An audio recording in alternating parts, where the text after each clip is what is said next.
Hello friends, welcome to Chintala vlog. ఈరోజు vlog వచ్చేసి మా ఇంట్లో క్యారెట్ హల్వా చేసినాము. ఎందుకంటే మా మమ్మీకి వీక్ ఆఫ్ ఉంటే మాకు స్పెషల్స్ అనమాట.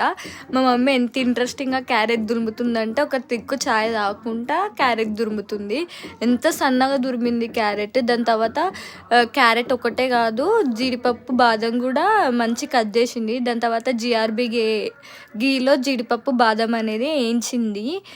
మళ్ళీ క్యారెట్ పచ్చివాసన పోయేంత వరకు ఉడకబెట్టింది నెయ్యిలా. దాని తర్వాత పాలు పోస్తుంది. మా ఇంట్లో పాలు అయిపోయినాయి, అందుకే కొంచెమే పోసింది. దాని తర్వాత చక్కెర, అంటే స్వీట్ తక్కువ ఉంటుందనే మేము క్యారెట్ హల్వా తింటాము.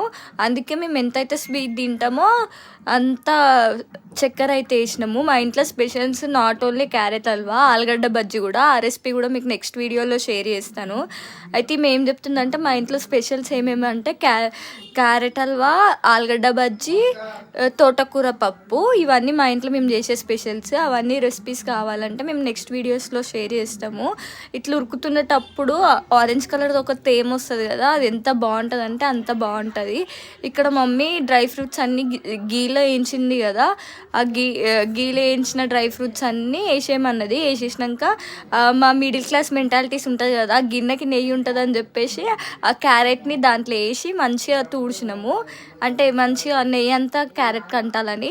ఎవరైనా ఇలాచీ పౌడరే వేస్తారు కదా, నాకు ఎందుకు అట్లా నచ్చదు. ఇలాచీ పొట్టుతో పాటు వేస్తేనే ఫ్లేవర్ అనేది ఉంటుంది అని అనిపిస్తుంది. అందుకని ఇలాచీ పొట్టుతో పాటే వేసినాము. చూడ్డానికి మాత్రం చాలా బాగుంది. టేస్టింగ్ రివ్యూస్ కూడా మీకు పెడతాను. ఇది వచ్చి మళ్ళీ గీ ఎందుకో సరిపోలేదని చెప్పేసి మళ్ళీ జిఆర్బి గీ వేసింది. స్వీట్స్ అంటేనే గీ కదా. Please do like, share and subscribe.